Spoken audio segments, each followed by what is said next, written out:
about your spouse that you actually like. For her, like, if something is planned and she had a hand in planning it, I don't have to worry about anything not being in line.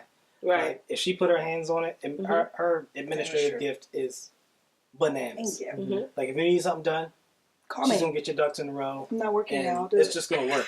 You know what I mean? Like, we plan a vacation. I'm going to all the hottest restaurants, all the hottest attractions. Right. I got premier seating. I don't have to worry about any of that. Right, She's right, like right, the ultimate right. concierge. So Yeah. Thank you. describe something predictable about your spouse that you actually like. This one. Chris is a researcher. Like, to the maximum. Do So you like we that? will. I can tell. I do. I love know. I it. was like, do you like that or do. not like it? I do. Because it was. But then he like wants to be telling me all the details of the research, and I don't. You have just wanted know. the answer. Like so I always know that we're gonna walk away with the best deal. Like when Chris does the research, like as far as money, I know we're gonna save it. Like as far as like any purchases, as far as like, you know, even with our home, like I knew, like I was like, I got the right one. Like we're walking away with the best deal. Like if there's some way he can get money out of you guys somehow, and we don't have to, which happened, which really did happen. So I just know like that stuff is taken care of, and that like is such a blessing. Yeah. So Researcher. Yes, that's gonna be totally your new name. Read it all. You are though. Yes, you totally. Are, So something that for Lisa that's really simple that I like about her is the fact of she takes care of like communications with people. Like she's really good about making sure, like even just like talking to you guys, like I would have totally dropped the ball on that. We would have been like not here. Well, we almost didn't get in. You know? We almost didn't get in. You gotta taste a little bit, right. You know, so you got a little taste yourselves firsthand about what happens. You know, when Chris is handling the communication. So when Lisa does the communicating, everything is well thought out, which sometimes gets on my nerves, but is actually quite really useful in virtually any circumstance other than just going with the flow. Right. And I'm a real go with the flow person. I really am. Other than in all, let's just try it. Yeah. So, like, we'll be going someplace, and Lisa will be saying, like, well, what are we wearing there? And, like, what's the dress? And I'm like, you know, it's probably, you know, just dress down. She'll be like, well, what does the invitation say? You know? It's so silly. And it says formal. I didn't check that out. What time does it start? Well, you know, it probably starts around. It's like Chris. This is real life, though. This is real life. Well, he's saying it's like it probably starts. What does the invitation say? Oh, it starts at 7. Way to go. So her communication, that was really cool. The last question that we always ask our married couples is, what would the now you, so you guys right now, say to the old you, right? Mm-hmm. So we're doing past, present, future. Okay. And then what would the current you, the now you, say to the future you? So for me, where I am in my life now, right? Just today, I would have told myself as a child, and it's because sometimes it depends on how I'm feeling. I'll go to my teenage years, but as like a little girl, to be even more radical than I was when I was, because I was always kind of like crazy. I was always like different, but because I wasn't the only child, I didn't always feel that I had the ability. I just didn't feel like maybe I always had what was in me. So I went and tried some things just as a little girl, and it wasn't until I got older that I was like, oh, like if I would have tried that when I was like 8 or 9 or 10, when Mom asked me about it, like I would have been so much further than that. Right. And the now me to my future, now that I'm a wife and a mother and entrepreneur, all these things, is to like continue to knock down the doors. Because like I don't care how many no's I get. Right. I don't care how many people think that I'm completely nuts. now I know just from not doing that as a little girl, right? That like I go even harder. Mm-hmm. Like, so the now me would tell the old me to be more authentically Lisa, like unashamed, like walking confidently in like who that is, and just going with that, you know, and realizing that, you know, there were things that were different about me, and like completely walking in those things, and not being afraid to, I guess, confidently just walk in who Lisa is, and understanding that who Lisa is, and like recognizing that about me, the differences, how outspoken I am, you know, and which like also, thank you, which gets me in trouble in some circles, but also just like learning how to navigate those things that are actually strengths, which people try to make as weaknesses for me. You know, and like navigating that, and also knowing now that, hey, one day that's going to translate into you coming to America independently by yourself and living here and like doing life. And no, guess what? That's also going to translate into you being, you know, somebody's wife. And guess what? That's also going to translate into you being, you know, whatever God is calling you to be as far as like ministry, which I'm still like really trying to submit to right now personally, but then also translating that into like, that's going to also translate into like who you are as a mom, you know, and I think that that is going to continue in that sense, but I think that is what I would have told old Lisa.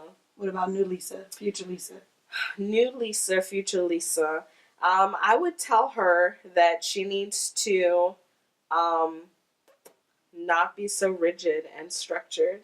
You know, like it's okay to like let go and have a little bit more fun, in the sense of like not being so. I feel like I'm a very structured person, and like I need things to go like this way, and if it doesn't go this way, then like, you know, like just getting out of that, you know, like even now I think that's very convicting to me. Just like when I think of, you know, my my school path, and like how I got to like getting a degree. I actually hate my story.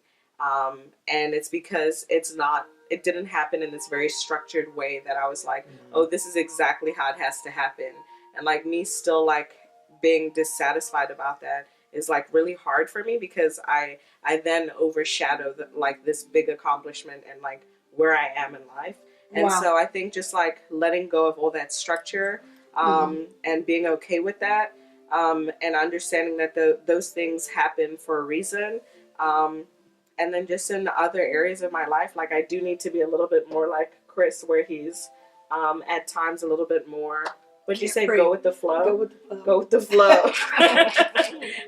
So we're gonna. It's still singing. We're just. So it's your turn now, because it's changed keys. All right. Okay. I think we'll be done in about 10 seconds. Okay. But we can wait in 10 seconds. Are we gonna wait? We can wait just. It happened. It was like you was on the road. I didn't want to stop you. So it was just like, let's just. It happened. Okay. All right. It did. Like. Yeah. So to pass me, I think what I would tell my old self is that great thinking does not equate to great productivity. So I think about a lot of things, read a lot of things. I have a lot of information, able to process a lot of information, and understand, you know, any number of different things and processes. Like I was a chemistry major in college or whatever. So, but you know, I wasn't productive. Like I feel like in every season of my life, probably since middle school, God wanted me to do more. And I don't think I did what God wanted me to do in those particular seasons, as far as really reaching His standard of excellence, you know, for my life. So I feel like that's a formative thing that I would have changed, or that I would tell my old me from that time. As far as, you know, what I would tell, you know, future me, or what I hope to be in the future, is just take more risks, with regards to any number of things. So, my job, with my wife, as far as the things I'm willing to do in order to, just really mature our love and grow our love. And then, ministry as well, just as far as, what God might call me to start or be a part of or whatever it may be. It's awesome. Take more risks. I'm a risk taker, guys. She's a loud risk taker. Like, totally. You knew that before we got married. I was, like, totally loud. Like, we always got to, because he always be trying to play me on camera. But this has been awesome. Do I get to close out? You always get to close. Are you going to close? Go ahead. It's not going to be very deep. Go ahead, you close. Yeah, thank you guys so much for sitting and talking with us. I hope I didn't make you too uncomfortable being with child. No, I know, thank you. No, not at all. We're good. But I hope you had a good time.